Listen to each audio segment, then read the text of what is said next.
Hello! Welcome to The Remains, Season 6 Talkback. Thank you for joining us. If you want to send a chat message in the chat, you have to be a subscriber. So if you want to be a part of this, ask your own questions, go ahead and subscribe to the chat. And without further ado, let's just jump in. Season 6 of The Remains had our group of survivors coming inland from a cruise ship that they were out at sea for a number of months at the start of the cordyceps infection outbreak.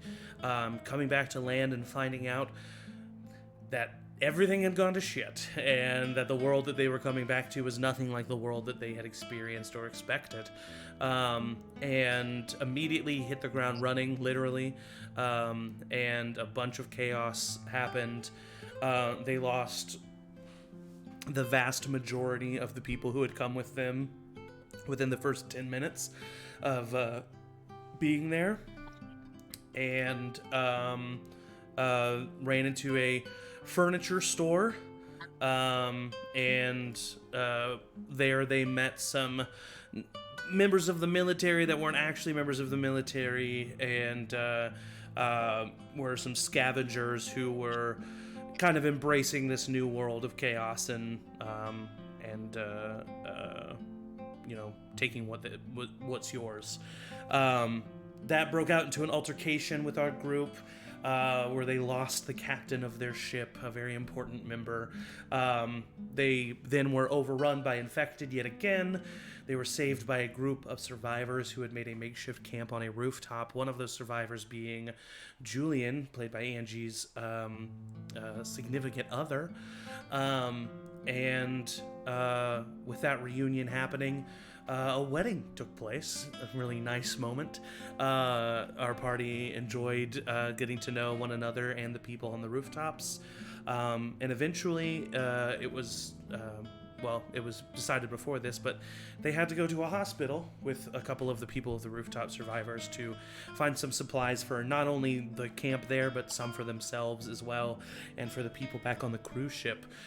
So our people went, and along the way ran into some trouble, and part of that trouble was Julian getting bit by one of the infected members, and so our party made their way to the hospital after deciding that Julian was going to continue with them as far as she could.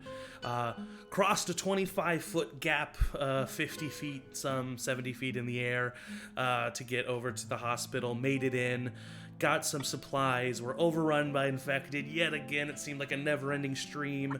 Definitely had some close calls here as well. Angie putting herself in the line of fire multiple times.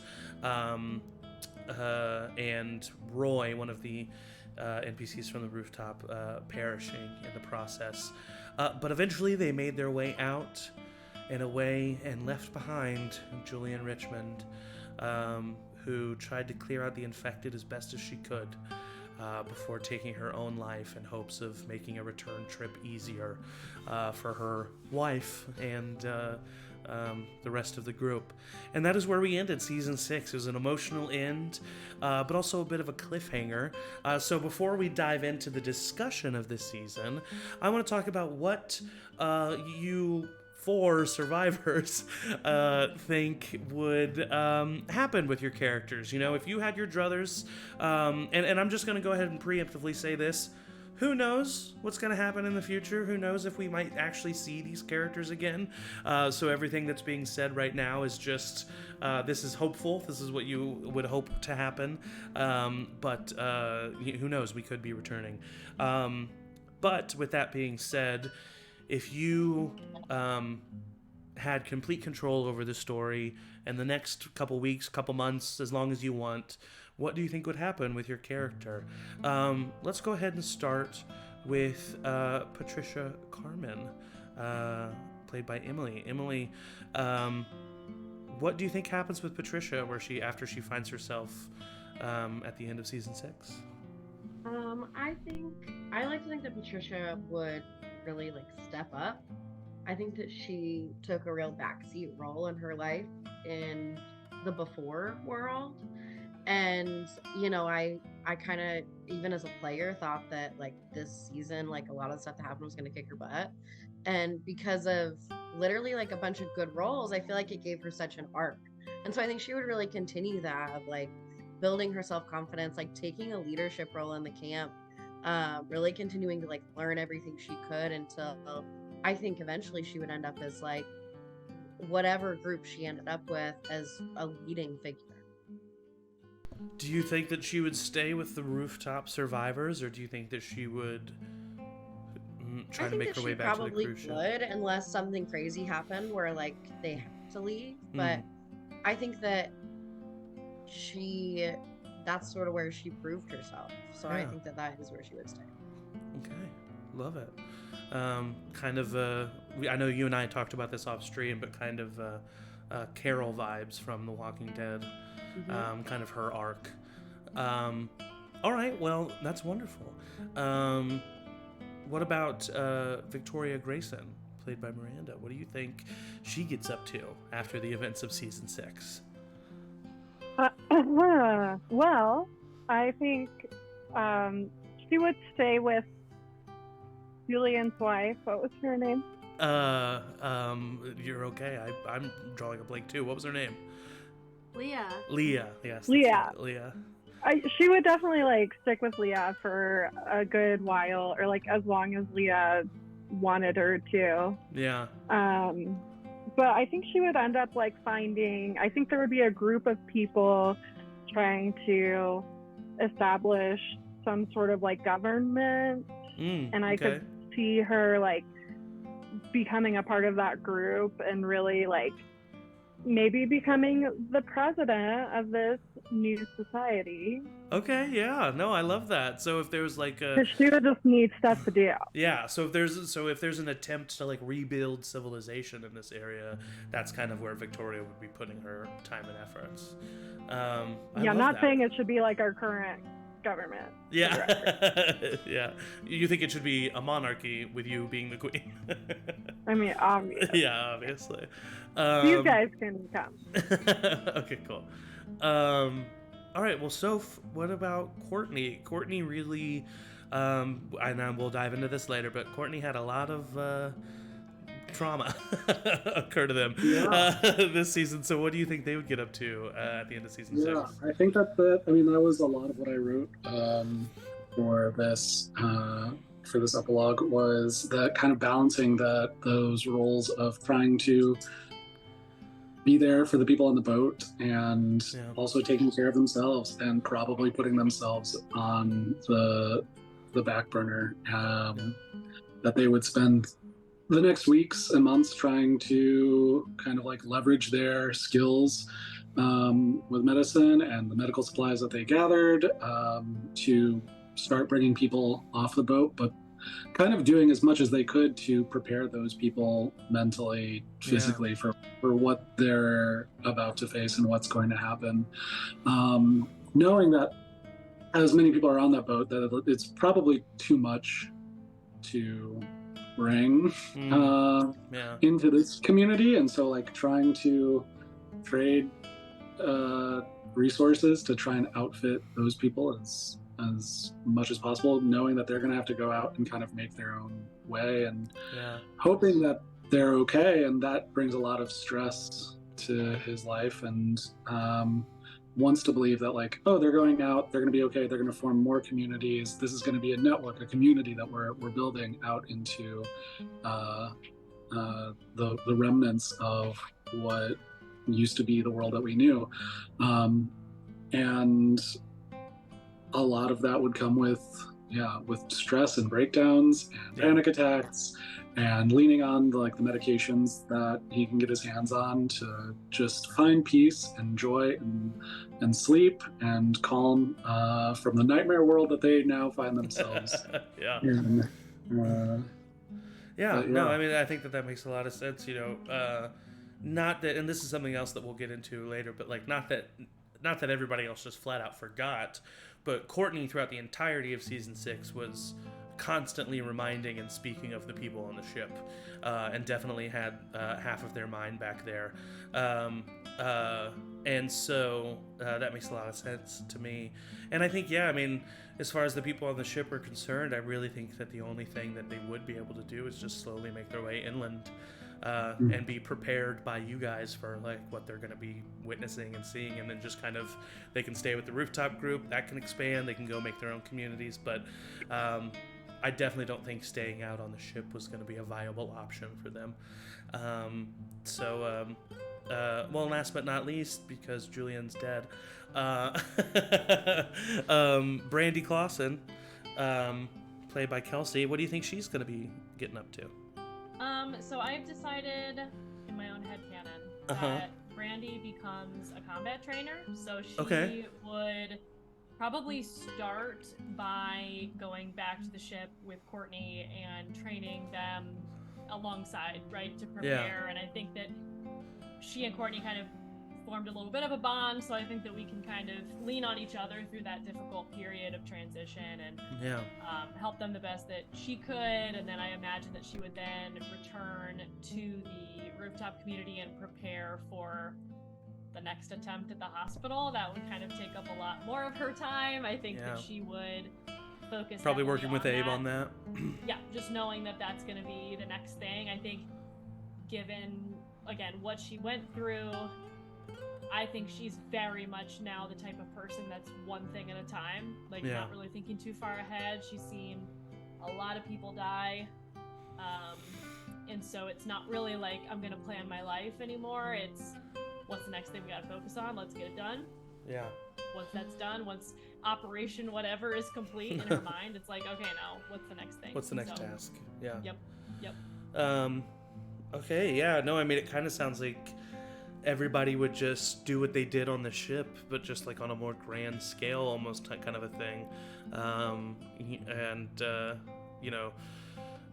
think that that's really cool. And I think that all of those make a lot of sense. And I'd be interested to see what the city of New Orleans looks like in a year's time. And what's happened in that amount of time and where people are at. Because the rooftop camp is good, in the immediacy, but that's not sustainable either. So finding a different place for them and finding what that's like, who they lose along the way. There's definitely some more story to be told there. Well, thank you for sharing those epilogues. I think that they're very poignant ends to these characters' arcs for now. And moving on to the actual diving into things, starting with my first question, and it'll be for you, Angie, since we didn't get to hear your epilogue. And I'll ask this of everyone, but we'll start with you, Angie. It's the same question I ask every time. Why Julian? What made you create Julian? Was there any thought behind it, other than just a unique gimmick or something like that, or was there more in depth? What are your thoughts? Literally, Julian is the least I've ever thought about Ever Main's character. I think that I went and made a portrait of a person in an apocalypse or something, and I was just like, oh, I knew I wanted to be the protector skin because I like that skin. But I really truly did not this is not because I don't care or didn't care, but I was just valid. I've spent so much time thinking about Morgan, and I thought about Lex a lot, and just all that. So I was just what would happen if just in the same way that I wouldn't know what to do, or this character might not know what to do when they get back to land, what if they just are? And so things kind of came to me. The name Leah came out of my mouth when you saw it come out of my mouth. I knew that I had a fiance that I was getting money for. Had not even had the foresight to flesh her out. So it just kind of, everything that happened it live in front of you. So then my follow-up question for that, as this is kind of a two-part question, is now we know what you were thinking or not thinking going in. What did you discover about Julian as you played? Other than it sounds like everything. The thing that I keep coming back to, everything, literally everything. The thing that I keep coming back to is her obsession with the infected. Yeah. Because I don't know. I think it's just my own morbid curiosity with it. And there was just like a moment where I was like, oh, cool. This is because of the nature of the world, because it's not like it was in season 2 where it was like we were living our normal daily lives and then we got our shit rocked. It provided an opportunity for like who Julian kind of started as a character to she was fascinated with this scientific thing that was happening and then just so happened to get to explore it on like an organic level. So that I think was the thing that I was just like, oh, there it is. There's the thing. That is Julian. Let's play with that. And that kind of led me throughout the rest of the... Yeah, no, that was super interesting. We haven't really had that sort of relationship between a survivor and infected in the remains. And that definitely exists, people who would be morbidly curious about everything that's happening. And I thought that was really interesting to dive into. So just, because we can and will keep talking, but got to keep a move on. Emily, Patricia, where did she come from? I really didn't know who I wanted to play this season. I've played all but one season of The Remains, and I wanted to do something different. So I felt like, especially with it being the beginning of the pandemic, I really wanted it to be somebody who wasn't necessarily as like capable as my other characters have been. Like I've built a lot of badass characters because that's really fun to play in this setting. Even the season where we did like the first days, it was still a character who was like willing to like jump in and be a part of the action. So I kind of started there, and then you and I kind of talked about, well, that like if she is like the pianist, like if she's this reserved person who would not be necessarily like prepared for this, why is she on the lifeboat? And we came up with the idea with the captain, which made it really interesting when he died right away. Yeah. Because so much of the backstory I had built had to do with that relationship. Yeah. And I had to focus a lot more on like her actually dealing with the apocalypse, which was the original idea, I guess. Yeah, which is something I love about The Remains specifically, and the way the system is set up, is the fact that, like, just like in the games, The Last of Us or the show, or in real life, what you think is going to happen or what you think you have with you can be taken away very suddenly. And what do you discover as that happens? Speaking of, and I think you kind of talked about this a little bit earlier with her finding herself, but what did you discover with Patricia as you played her? Yeah, I mean, it was really cool for the roles to happen the way they happened, because I did not expect Patricia to survive this season. Had no intention of her surviving. So for her to like roll a bunch of nat 20s and stuff was really cool, and like made me discover a lot about her, and like her arc is like 100% different than I thought it would be. Okay, cool. Miranda, where did you come up with Victoria Grayson? What were you thinking with that?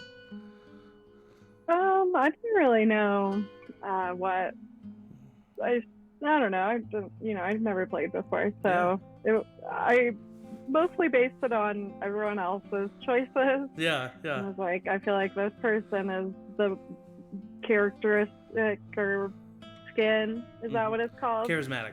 But yeah. I was like, so I'm gonna go down that road, and I feel like she's also like, she has all of the motivation that I wish I had. Yeah. Like, she was absolutely fearless. Yeah. Well, and one thing, my follow-up is, what did you discover with Victoria? One thing that I saw you discover was and maybe this isn't something you discovered, maybe this is something you came with it at, but what I really liked about Victoria was very nice, very uplifting, very positive person who would occasionally just like really just lay down the law and lay down the truth and really be honest, but not in a mean way, just in a factual way. What do you think about that? What do you think you discovered with Victoria as you played her? Yeah, I mean, I think just as much a leadership role as she took. Like, I know that she, like, theoretically would be, like, good at organizing things and people, but I think, like, the level of, after the captain died and she was like, okay, I'm next, I guess. Yeah. I mean, definitely, other than the captain, Victoria's voice would be the one that people were most used to hearing. So, yeah, I really liked her arc, and it's... It's interesting to see, because she's not the most physical character, and yet was not made for the post-apocalyptic setting, but like adapted to it very easily without having that like savage side of her. You know, it was just an interesting thing to see that you don't have to be this like physical like prowess in order to have the right mindset of the apocalypse, and she immediately kind of just had the right mindset for it. And she was a zombie enthusiast, so that's should be no surprise. Doing some reading. And if you need a lock, broke him. Yeah, for sure. Any locks need broken, you ask. Just have Victoria swing a pistol hilt at it. All right. Well, Sophie, what were you thinking with Courtney? I really liked the Booksmart skin and was like, okay, cool. And this is the second time I've played a medical professional. Yes. Don't remember. And both times at the onset of Ash, yeah, that's right. Yeah.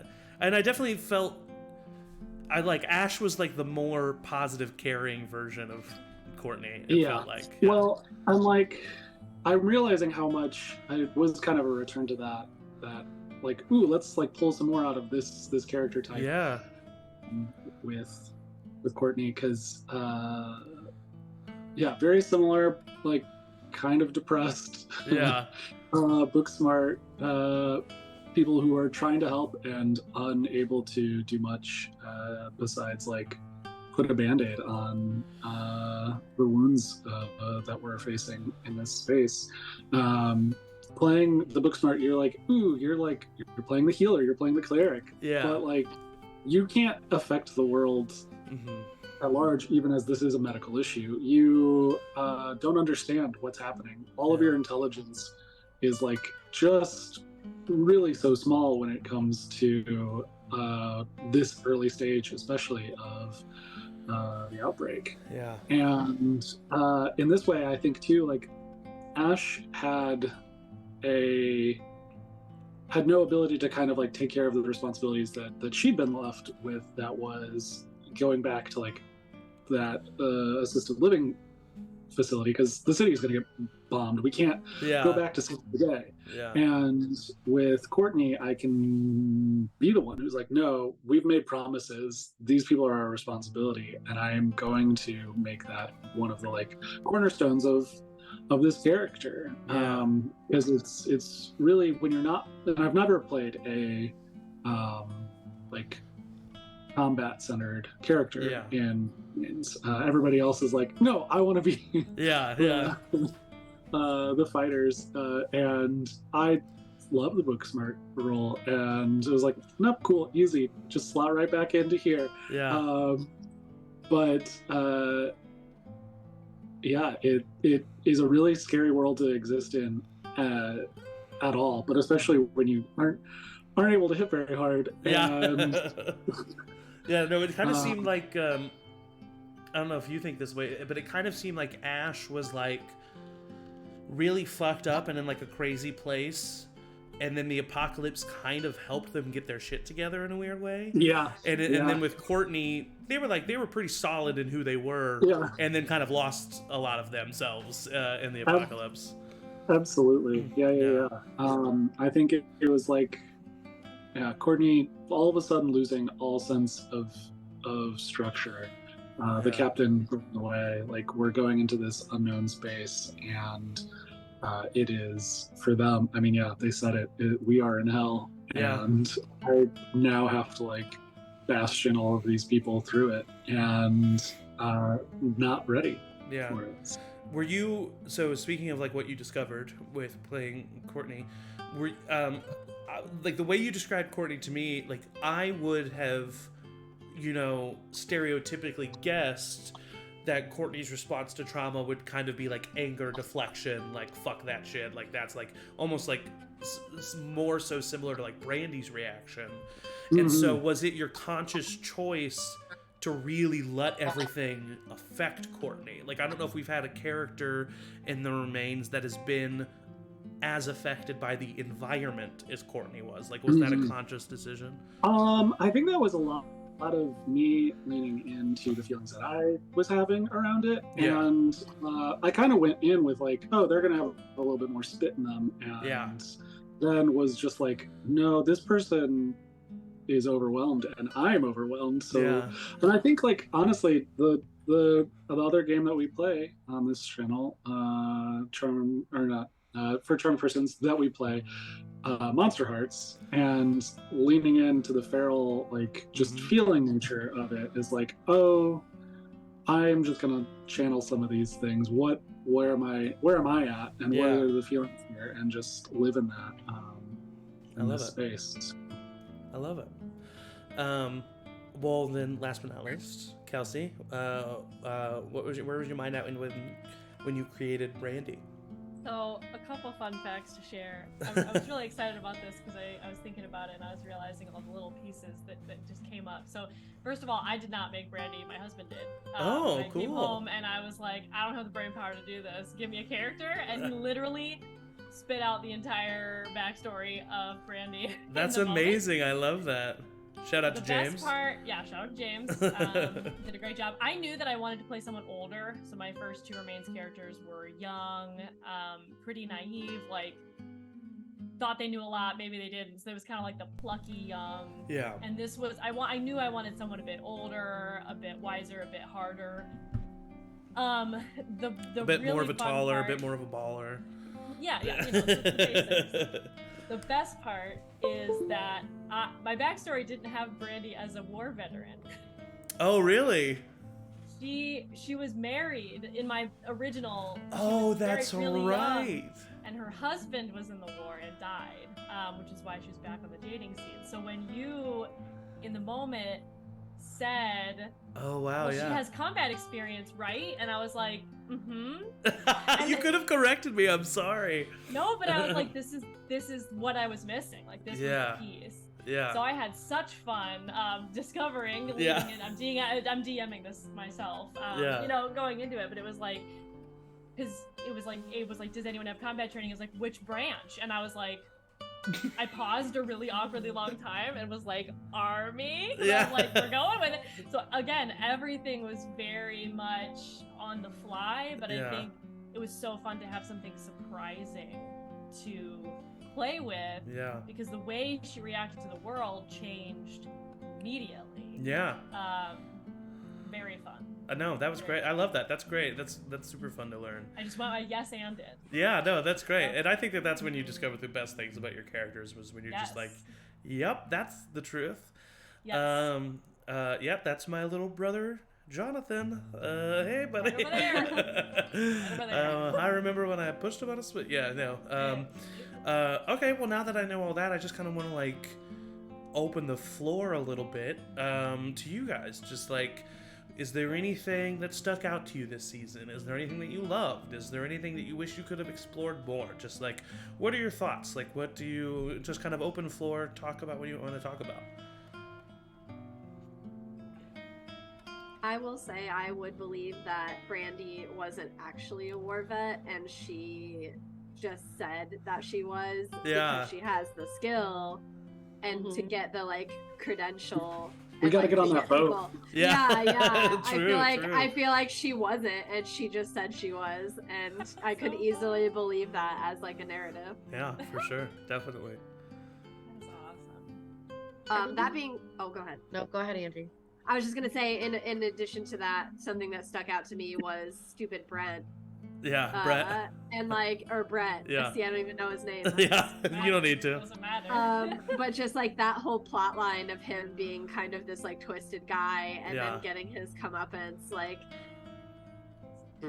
I really expected that to be something that was gonna happen later game. Yeah. His crazy cuckoo-ness was kind of revealed earlier than I expected it to be, but then it did allow for this really cool moment, because I think that sometimes we play these tabletop games so much that we don't think about like the like levity of like what's happening. Not levity. Yeah. Not brevity either. The gravity, I guess, of like what's happening. Like, because what happened there was this group of survivors saved all of you, and you came up and immediately started like fighting and yelling with each other, and then kicked one in the balls and pushed him off the roof, and then turned to them and were like, "Yo, what's up?" And so it's like, and so there's that moment of like, well, who the fuck are these guys? Like, who did we just save? Yeah, so it's like that's what I think is kind of cool, and like that's why, Carol Stewart, that's why she was such a like hard ass to you guys, and like wasn't really like gonna let her. She was like, these guys seem fucking nuts. They don't seem ready to be out here. You've seen some stuff. Yeah, for sure. This is just an open question to everybody. It's kind of, we talked about this in season 2 as well. But what did you like about being towards the beginning of this outbreak rather than it being like 20 some years into it and it kind of being the only life that you know? Well, I was gonna say, I think one of the cool things about this one is like, yeah, we were right at the beginning, but because we were pretty immediately with people who had been in it for a minute, we didn't have to spend the whole time like discovering things as characters that we as players already knew and had to like, pretend to learn these things. It was like we kind of got all the information from the beginning, and then we were able to play not as though we've been in it for a long time, but we weren't discovering things as slowly as you actually would if you were just thrown into the apocalypse with nobody else who had been there. Totally. Yeah, I agree with that, and I think the fun bit of playing at the beginning of the beginning of the outbreak is that fear of the unknown, and this was tempered a little bit by like, oh, there are other people who know what's going on, but they're kind of like, hey, if you want to earn your place, you gotta do this. And like, you being the unknown, like the ones who don't know what's going on are kind of at the vanguard of it. So go on, get out there. Definitely. Not even knowing how much we should be afraid, and like not knowing that like bites are how we get turned. And not even knowing that that's like a question to ask. So. And there's such a blind trust, I think, too, that like a lot of people have. Like, I just think about that first group that was encountered, right, that had killed all those people. Like, I found it really fun to be also kind of in the position of playing the one that was more, again, way more on edge about it all, and very much like, we have a problem, we have to act, and then everyone else is like, what are you you are the crazy one. Like, that's such a fun dynamic to have the majority of the group be like, what do you mean, are you kidding me? That's not how we do things. When really at the end of the day, you were the one that was right. But like, but in what world? In this world, but like nobody knew. But so, nobody knew this world, and it was really fun to play. That's another thing I love about the Remains too, is just like decisions, choices. Like they're very consequential, and also like, I think something that Emily and I talked about off screen that is fun about the Remains. Some seasons have had more downtime than others, but you're kind of just always on the go, always on edge, because we're obviously catching these people's stories at like a climactic moment. And so it's just like every decision is life and death, even if it is a decision you have some time to think about. And just the stakes are so high that it's like, I mean, it's exhausting. At the end of a Remain session, I'm exhausted. I'm like tired. And it's just because, you know, yeah, go ahead. That's literally one of the I just, you know, because I've been sitting, I was watching a like behind the scenes, like in the details of The Last of Us Part 2, and that's exactly what they said was like the gameplay in The Last of Us Part 2 is exhausting because it's like relentless and you're always moving and you're always going. And so I feel like The Remains is really true to the idea that like you are surviving. Yeah. And like it, especially this one, just looking back on it, it was just 4 sessions of boom, boom, boom. Mm-hmm. No, gosh, yeah. We did not rest. There was like one night. Less than 48 hours passed. Yeah. Yeah. I mean, there were some flashbacks, but yeah. I liked what it was. It felt, I kept forgetting that you guys had already played like 5 seasons of this. Yeah.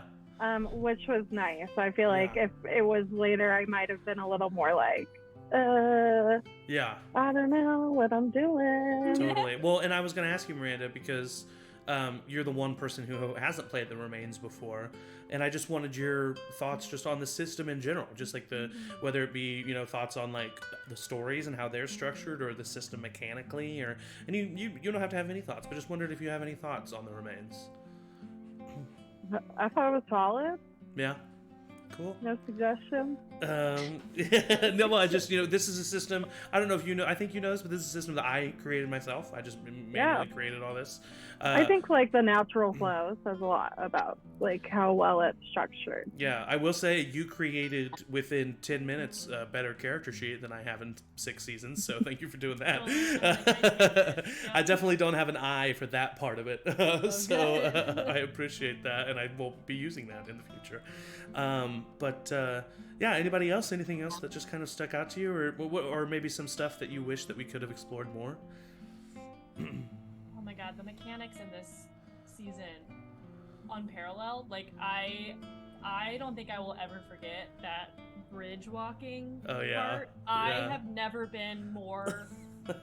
I was proud of that. I was proud of that sequence. On my own skin, like playing, and like in a good way, like not in a bad way, to be clear. Yeah. But like I myself am afraid of heights. Like not only on top of that, but then my character would go back, right? The no man left behind, right? I have to go, and every time I was like, I had to go twice, and I was like, I'm gonna die. There's no way I get out of this alive. Yeah. Like that's how it would feel, and when the mechanics of a game can make you feel that much that quickly, that's so impressive. Yeah, that was one thing that I really actually consciously added to this season, was because there's those moments in the game where you as a character are going up to a door, or you're going up to a garage chain, and you're like pushing an item, and you're like pushing it, or like at the beginning, the first Last of Us, when you're pushing the car down the road, waiting for it to start. Like there's these sequences in this game where it's like, yes, you're dealing with everything else that's going on, but there's also like a skill check basically that's happening that you have to nail, because if you don't nail it, you're gonna die. And so like adding, you know, in the first episode, having the sequence of checks that you guys needed to make the barrier, and the third episode, the sequence of checks that you guys had to make to open the gate to get up to the top, and then in the fourth one, having the sequence of checks to like cross the bridge. Like I specifically purposely wanted to add those sequences to give like, not only are the infected and the humans crazy, just the world in and of itself is nuts, and like the stakes are there, and every little thing that you're doing matters. And unfamiliar. Like again, we're not used to breaking locks on gates, and so it makes sense that it's harder and has. It makes sense that you just swing away at it with a pistol. Barriers to entry. Yeah, we don't know how this works. You know, I was wondering if specifically Victoria, if she would ever roll a natural 1 on the gate, because I was gonna have the gun go off. And then there was going to be like a percentage chance of what happened. Could you imagine if Miranda like swung at the lock on the gate, the gun goes off, she gets shot in the head and just like falls down to the ground? Like that's the kind of shit, like the like something that I love about The Remains, and I really try to add at least 1 per season, is something that's so sudden that it's just crazy. Like for fans of The Walking Dead, one death that has always affected me so much in that series is the death of Denise. She's like she's a character who's literally mid-sentence just talking, like you don't think anything, like you know nothing's happening. Yeah, I mean, sorry, it's been out forever. I apologize if I'm spoiling. But and then mid-sentence something happens and she's just like dead right there. And it's something that there's something about like perfectly fine, everything's fine, and then in one split second thing happens and then it's completely different, and there's just something about that I really enjoy. Did you have a favorite NPC this season, Zach? You know, speaking of NPCs, before I say my favorite NPC, it wasn't until this talkback that I realized, and nobody else realized it either because nobody called me out on it, Daisy just disappeared. Daisy was with you guys for the on that trip to the hospital and was with you in the 3rd episode, but then in the 4th episode I just completely forgot about her, so I didn't roll for her to like cross the hospital. I didn't have her in the combat. Like, she just completely disappeared. Like, I mean, didn't even think about that. Yeah, me neither. I mean, obviously me neither. Not very memorable, I guess, Daisy. I feel like there's a lot of NPCs to keep track of, and I was oh yeah, Daisy and I are going to have a moment, and we're going to connect later on, and then she was gone. And I was like, oh, okay.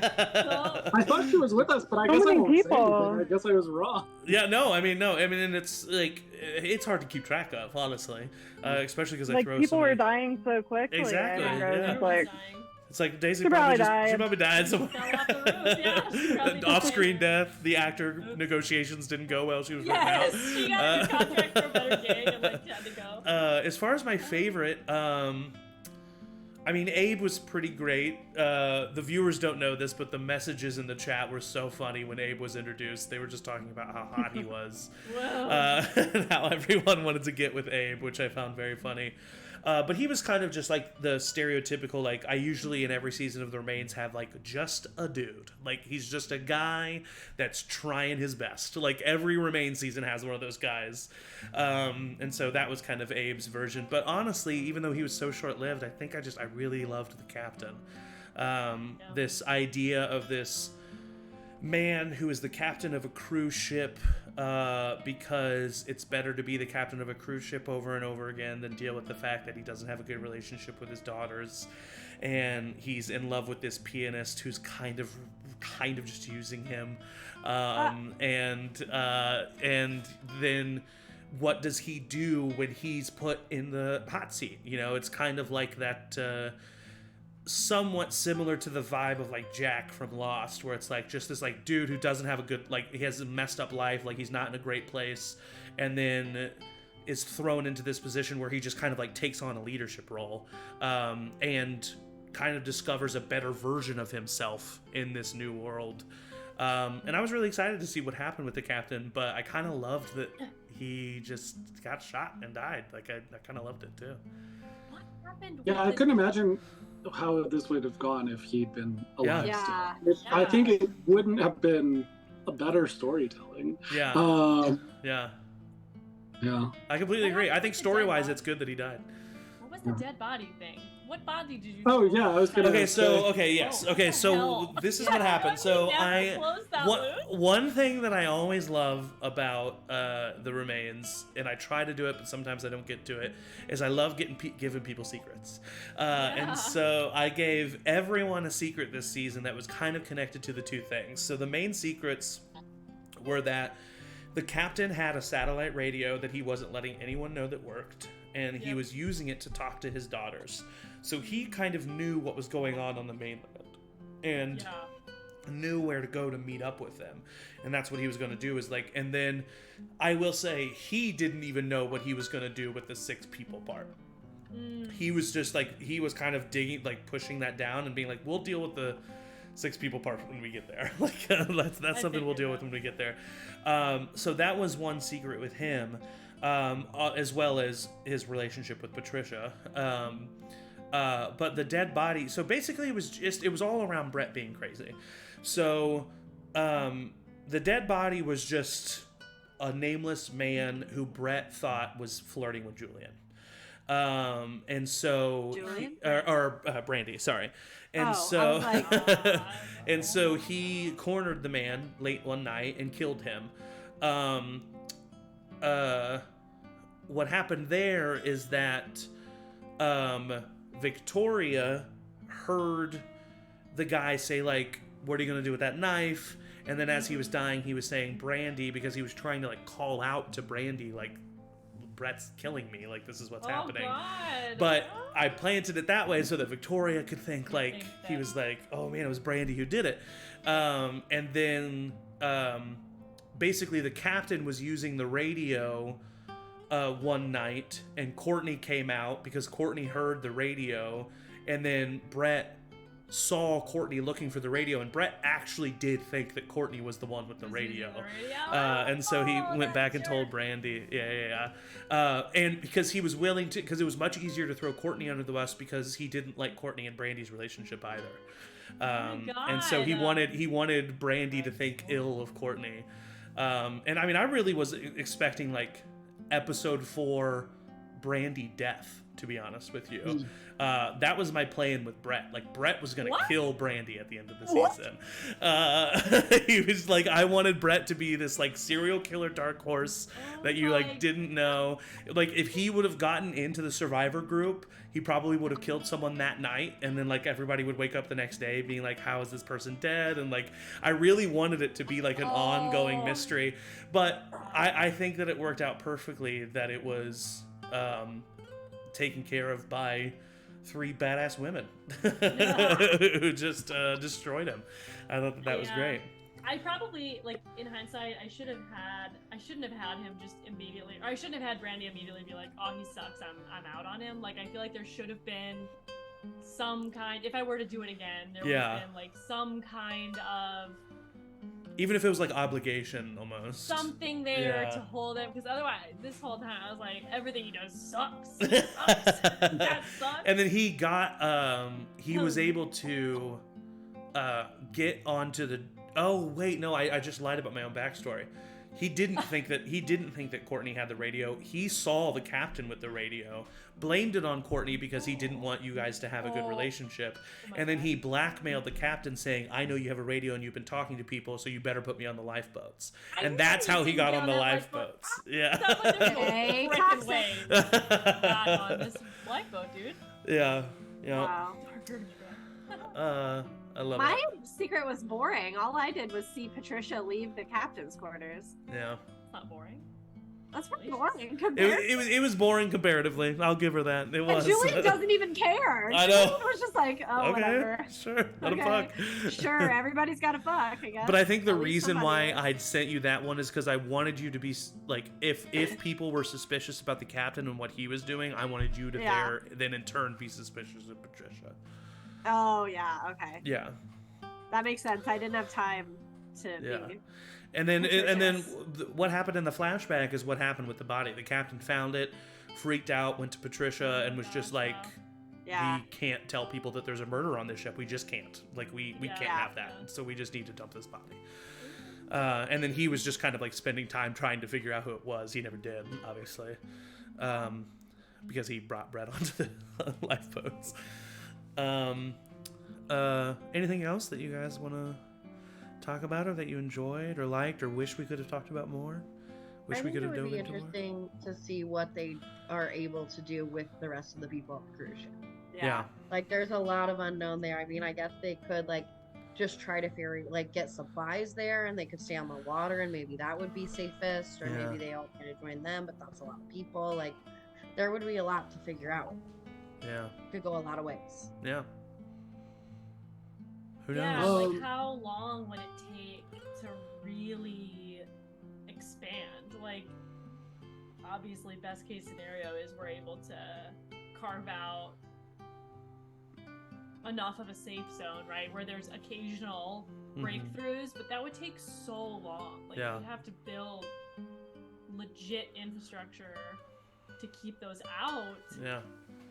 And I mean, you guys were also very clearly, like, you were the rarity. Like, the majority of the people on a fucking cruise ship Totally normal. would not have been able. I mean, that's the thing. No. It's like that's why 20 of them died when you landed there. Like even the people who were picked to like be there.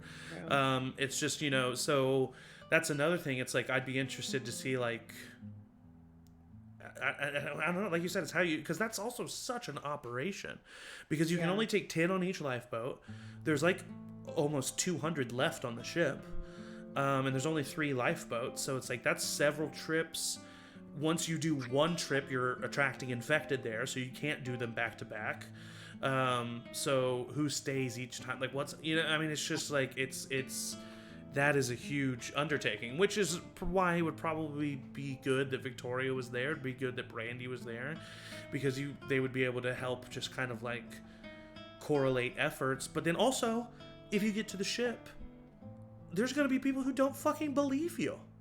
Yeah. You know what I mean? I Like didn't even think about you know what I mean? Like that. there's going to be Oh so my many things that you guys say that are literally unbelievable. And like there would definitely be a faction of people that's like, you're just trying to keep us from like the land, like we want to get there, you know. Once the captain dies, is Victoria able to actually keep everything under wraps, or is there, you know, like a revolt and like people who are just like, fuck this, like I'm over it, like get us on land, you know? I mean, it's just all kinds of stuff. So I agree. That's why, yeah, part of my, like, the first thing on my Courtney next step is like, we got to prepare these people just mentally for what is about to go down. Yeah. Yeah. The one thing I will say that I regret the captain not making it to meet his daughters. Yeah. They, by the way, if you would have talked to them, they would have joined you for the hospital, but just no one even tried to talk to them. So they didn't. But it makes sense that you didn't talk to them also. If Patricia's not talking to them, we just got to give that some space, I think, was the thought. For sure. But they were 2 cool characters, a couple of young sisters, bow and arrow hunters. I kind of like put in my mind that they were like not Olympic, but like professional level archers, like in competitions and stuff like that, and like that's how they've been surviving. I just thought that was kind of a cool little backstory. There's always NPCs that you want to, like the relationship between Roy and Bud, the Cameron brothers, like, you know, that was a fun little thing that was there. Yeah. Any other thoughts from anyone? Who's the one that we just let get got? Oh. Was Roy? that Roy? Yeah. Roy was the one we just let. Okay. Yeah, he just kept getting attack after attack on him. Yeah. I did think about like we would almost have to have like a boot camp when we got back to the cruise ship. Oh yeah, for sure. Definitely. I feel like there'd have to be a certain amount of time of just getting supplies to the cruise ship so that everybody can stay a little bit longer and like actually prepare. Well, that was the one reason I even toyed with the idea of coming in today and finishing it in character, is because one thing I was going to throw at you is that Carol was maybe not going to part with any of the stuff that you brought back. And just like having you guys just kind of like deal with that interaction, you know? Because, you know, it's like, that's precious shit now. And we didn't get nearly as much as we were supposed to. Exactly. So I thought the same thing. Which is part of the reason why, also, I'm glad that we didn't play through this, because it's like there's no good ending. It would have ended on a cliffhanger for sure. Conundrum. Yeah. Because to what group are we loyal to, right? Mm-hmm. Like these people, obviously the people on the boat, we have a connection to, we have a duty to a certain extent. But like these people saved our lives and also are giving us shelter and whatever in this crazy world, and we told them we would do this and then we weren't fully successful, and one of their people died like along the way. So I feel like one of the first things I see Patricia like taking a leadership role in is like figuring out that relationship, like kind of liaison between the two groups. Yeah, you're definitely lucky that Abe survived. If Abe would not have survived that trip and you guys came back just you guys, that would have been an issue. We would have been done. Yeah, that would not have ended well. Which is why I was like, why are you volunteering to go over the stupid bridge? You Yeah. stay right here. There was because I wanted Carol to represent kind of like the people in the apocalypse who become hard asses and rule with an iron fist because they literally have to, and maybe occasionally take it too far, but really it's because to them, at the core of it, they're just looking out for their group. And I really wanted to make Carol, and there was a scene that didn't end up happening where someone from their group, like the rooftop group, in some way, what's the word I'm looking for? Not sabotage, because they didn't do it intentionally, but they like put the group at risk, and did something bad because they made like a dumb decision. Like they didn't do it purposely to fuck things up, but it was a purposeful decision that was a bad decision. And she was gonna kill him, and you guys were gonna see that happen. But then when Brett happened, I didn't think that she needed that to show that, you know what I mean? It was like, now that you guys have shown that, she's very justified in being a hard ass to you, because she's like, you guys are crazy. So yeah. Any other last thoughts? What? Good times. Good times. Just really wholesome and pure. For sure. Uplifting. Always. Yeah. Best cruise ever. Yeah. I love The Remains. It's one of my I favorite love it. things that Charmed Persons does. I think that the stories are really great. I think that the world is fun to explore. I'm a big fan of the apocalypse. And I really am. Just like, I love apocalyptic scenarios, and what happens when everyday people are reverted back to their lizard brain, and just kind of what does that look like. And I find that incredibly interesting. Speaking of that, I will say this was the one time in The Remains that I did scare myself. Yeah.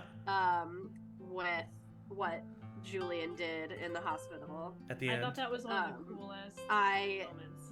I didn't know that that was inside of me, and it just kept coming out, and I was like, oh, okay, Yeah. we're going there. So I went to work the next day, and I told Adam, who was in Monster Hearts, and who I think really pushed us all to be on a new level of feral. Oh yeah. And I was telling him about it, and one of my managers walked up, and they were like, "The fuck? What are you talking about?" And so, just like describing that, I was just like, "Oh yeah, something dark is inside of me, and I need to bring that up in therapy." I have toyed with the idea of maybe it not being a full season, but like a one shot of The Remains as us. And just seeing what that would look like. We can't do that again. Yeah, the last time I made Angie, Miranda, and Emily play themselves, Yeah. I was kind of mean. Oh my God. If we do that, I promise I won't reach out to people you know in your life and ask them things. You that won't will ask bother my you. ex deeply intimate personal details about me. Oh. I definitely thought about, like, I don't know if I could have killed myself. Yeah. I don't know.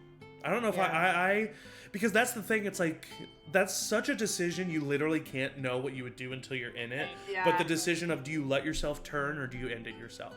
Because I think a very easy decision is, you stop it for me. Like, if someone else is there for you, it's like, kill me, that's easy, you please kill me. That's a little bit easier. But do it yourself or have yourself turn into a monster. It's like, I mean, that's so existential. Like, I can't even, what would that be like? Yeah.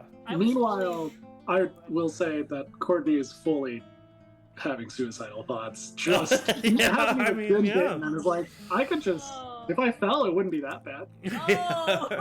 I think when Courtney fell and got caught, I think Courtney just kind of laid there for a minute.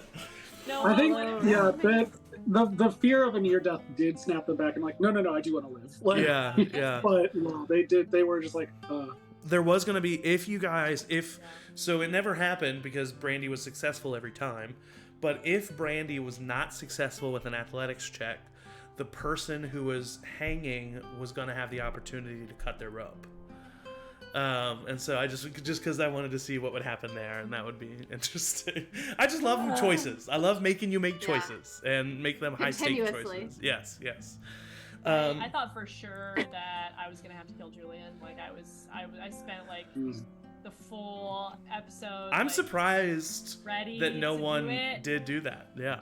Because I was like, it's gonna come to a point where it's gonna be time, and Leah's gonna kill me, and it's fine. Like, you know, I'm gonna have to do it, and then she's gonna kill me. Like, I just knew that Brandy was gonna be the one to step up and do it, because she knows what it did to Courtney Yeah. to kill, and she was weak in that moment, and I think that was also huge. Like, that was a big emotional moment too, and like she wasn't able to kill Brett, and Courtney did, and like I think she would never.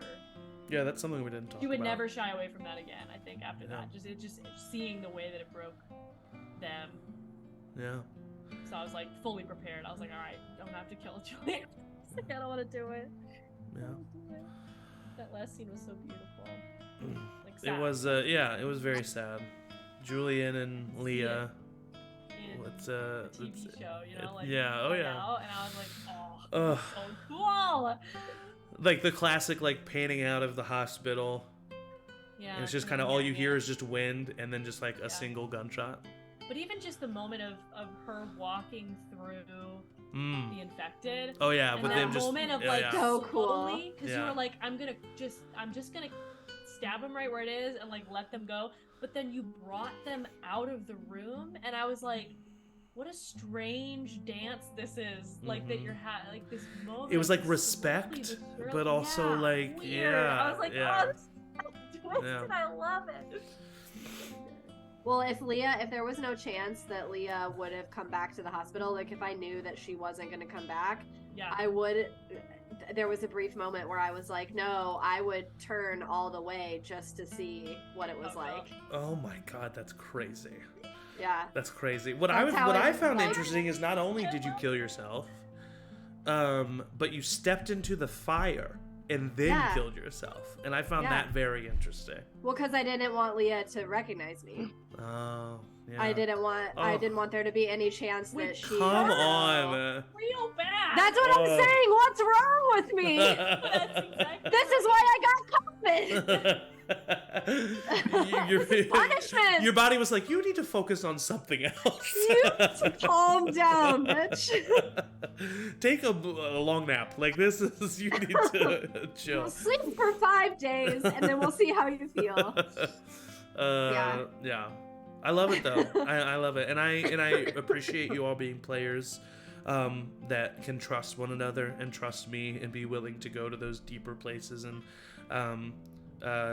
I am a firm believer, and we here at Charmed Persons are firm believers that tabletop role playing games are a medium for storytelling, and that's what I want to use them for. I think that that's what they are helpful for. I think that they are not only entertaining, but they can be really cathartic.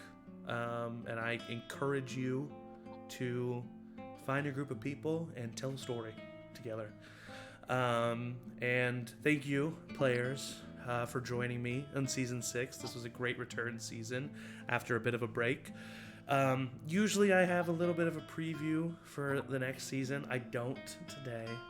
I kind of learned my lesson after the last one and not following through with that one. So, but who knows? We may run into these characters again someday, but the remains will definitely happen again. And thank you to my players, the best players a GM can ask for. I say it every time, and I mean it every time. And as always, everybody say bye. Bye. Bye.